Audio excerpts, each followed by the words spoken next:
আমার কত সুন্দর সাজানো সংসারটা আজ ড্যাশবোর্ডে গিয়ে দেখি লাল বাতি জ্বলে গেছে। কারণ একটাই, আমি বেশ কিছুদিন ধরে ভিডিও দিতে পারতাম না। আগে আমি প্রতিদিন 4টে রিলস ভিডিও দিতাম, একটা লং ভিডিও দিতাম, কোনো দিন আমি 2টো লং ভিডিও দেওয়ার চেষ্টা করতাম, একটা স্টোরি লিখতাম, 2টো ফটো পোস্ট করতাম, একদিন লাইভ করতাম। কিন্তু এখন বর্তমানে সেই সময়টাকে আমি মেনটেন করতে পারছি না, সেইভাবে আমি সময়টা দিতে পারছি না বলে আমার ড্যাশবোর্ডটা বর্তমানে লাল হয়ে গেছে।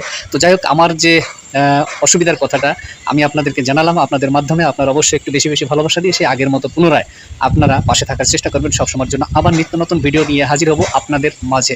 ফেসবুকে কাজ করতে গেলে আমি যে একটা ভিডিও তৈরি করেছিলাম যে আপনার খাবার টাইমটা একটু চেঞ্জ করুন, ঘুমানোর টাইমটা একটু চেঞ্জ করুন, কিন্তু সব কিছু চেঞ্জ করতে পারবেন, ফেসবুকে ভিডিও পাবলিশ করার টাইম আপনি চেঞ্জ করতে পারবেন না। প্রতিদিন যে টাইমে ভিডিও পাবলিশ করতেন, যে টাইমে লাইভ করতেন, আপনাকে সেই টাইমে কাজ চালিয়ে যেতে হবে। যদি একদিন গ্যাপ থেকে থাকে তাহলে আপনার রিচ এনগেজমেন্ট কিন্তু একটু ডাউন হতে থাকবে। অতএব নিচে বুঝতে পেরেছেন আমার কথাগুলো, আমি একদম সহজ সরল ভাষায় আপনাদেরকে বুঝালাম, বোঝানোর চেষ্টা করলাম। এই জন্য কিন্তু আপনারা প্রচুর পরিমাণে আমাকে সাপোর্ট করেন, পাশে থাকার চেষ্টা করেন সবসময়ের জন্য। অনেকদিন ভিডিও তৈরি করি না, মনে হয় এখন কথা বলতে গেলে কথাগুলো বেঁধে বেঁধে যাচ্ছে।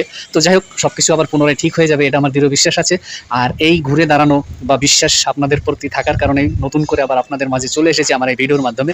ভিডিওটা যারা দেখবেন তারা অবশ্যই একটু বেশি বেশি শেয়ার করে জানিয়ে দেবেন সকলের মাঝে, যাতে আমার মতো ভুল আপনারা না করবেন। আমি কি ভুল করেছিলাম সেটা আপনাদের বললাম, যে প্রতিদিন যে ভিডিওগুলো দিতাম, যে রিলসগুলো দিতাম, ফটোগুলো দিতাম, সেগুলো আমি বেশ কিছুদিন দিতে পারি নাই। আজ থেকে আবার নতুন করে সবকিছু শুরু করেছি। আমার অগ্রযাত্রা যাতে সামনের দিকে ভালো হয়, ভালোভাবে কাজ করতে পারি, ভালোভাবে আপনাদের পাশে থাকতে পারি, সেইভাবে আমি কিন্তু এখন রুল করে ছোটার চেষ্টা করছি, কাজ করার চেষ্টা করছি। আপনারা কিন্তু প্রচুর পরিমাণে ভালোবাসা দিয়েছেন বলেই কিন্তু সেই জিরো থেকে আজ এই পর্যন্ত আসতে পেরেছি। তো আমার দৃঢ় বিশ্বাস আপনারা আবার নতুন করে আমাকে ভালোবাসা দিয়ে এই পরিবারটাকে আরো বড় করে ফেলতে পারেন। আপনাদের হাতেই কিন্তু সবকিছু, আপনাদের শুধু এই ফিঙ্গারের জাদুতেই সবকিছু সম্ভব হয়।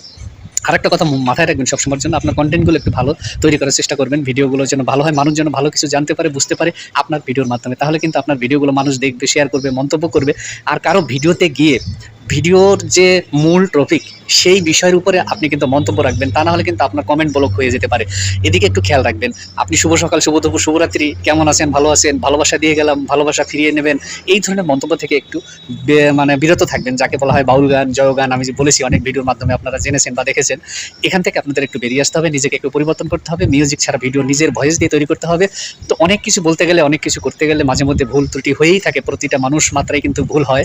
তো আমাদেরও সেগুলো সজাগ দৃষ্টি রাখতে হবে, সামনের দিকে এগিয়ে যেতে হবে। আমাদের মূল লক্ষ্য সেটা হলো ফেসবুক থেকে আমাদের টাকা ইনকাম করতে হবে, ইউটিউব থেকে আমাদের টাকা ইনকাম করতে হবে। আর টাকা ইনকাম করতে গেলে আমাদের কিছু পার্ট যে নিয়মকানুন আছে সেগুলো আমাদের মেনে চলতে হবে। বাস এইটা যদি আপনি মেনে চলতে পারেন, আপনার সফলতা কিন্তু আপনিই দেখতে পারবেন কিছুদিন পরে। তখন কিন্তু বলবেন যে হ্যাঁ, জ্ঞানের প্রতিভা ভাই যে আমাদের কথাগুলো বলেছিল প্রতিটা ভিডিওর মাধ্যমে, সে কিন্তু সত্য কথা বলেছিল বলেই, তার ভিডিও দেখেছিলাম বলেই কিন্তু আজ আমরা সফলতার দরজায় এসে পৌঁছে গেছি। আমার অনুপ্রেরণা কারা জানেন? আমার হাতে যারা ফেসবুক সেটআপটা করেছিল, নতুন করে পেজ খুলেছিল, আইডি খুলেছিল, তারা যখন সফলতা পায়, তারা যখন সেটআপ করার জন্য আমার কাছে চলে আসে ব্যাংক অ্যাকাউন্ট নিয়ে, টিন সার্টিফিকেট নিয়ে, তখন সত্যি আমার মনের ভিতরে ওর থেকে আনন্দটা বেশি অনুভব হয় যে না, এই ছেলেটাকে বা এই মেয়েটাকে আমি সঠিক কিছু দিতে পেরেছিলাম বলে আজ সে আনন্দে আত্মহারা, আনন্দে সে হাসাহাসি করতেছে, বন্ধু বান্ধবের মাঝে শেয়ার করছে যে হ্যাঁ, জ্ঞানের প্রতিভা ভাইয়ের ভিডিওগুলো দেখেছিলাম বলে আজ আমি সফলতার রাস্তায় এসে পৌঁছে গেছি, আর অল্প দিনের ভিতরে হয়তো আমিও টাকা পয়সা ইনকাম করতে পারবো। এই ধরনের যদি প্রতিজ্ঞা আপনারও থাকে, আজাদ ভাই, লিপির মা, এরা যেমন সফলতা পেয়েছে, আপনিও সফলতা পাবেন। বাস্তব সত্য কথা বলে গেলাম আজ এই ভিডিওর মাধ্যমে। প্রয়োজনে আজকের ডেট দিয়ে আপনি খাতা কলমে লিখে রাখুন, জ্ঞানের প্রতিভা কখনো মিথ্যা কথা বলে না, সত্য কথা বলার চেষ্টা করে, সত্য মেসেজ দেয়, যেটা আপনাদের মাঝে ছড়িয়ে গেলে অনেক অনেক উপকার হবে। কারণ ফেসবুক একটা সামাজিক প্ল্যাটফর্ম, আর এই সামাজিক প্ল্যাটফর্মে এসে আপনাকে সত্য কথা বলতে হবে, মানুষকে বোঝাতে হবে, সত্য জিনিসটাকে তুলে ধরার চেষ্টা করবেন সবসময়ের জন্য। আজকের মতো বিদায় নেব, টাটা বাই বাই, দেখা হবে নতুন কোনো ভিডিওতে, নতুন কোনো রিলসে। সে পর্যন্ত আপনারা সবাই ভালো থাকবেন।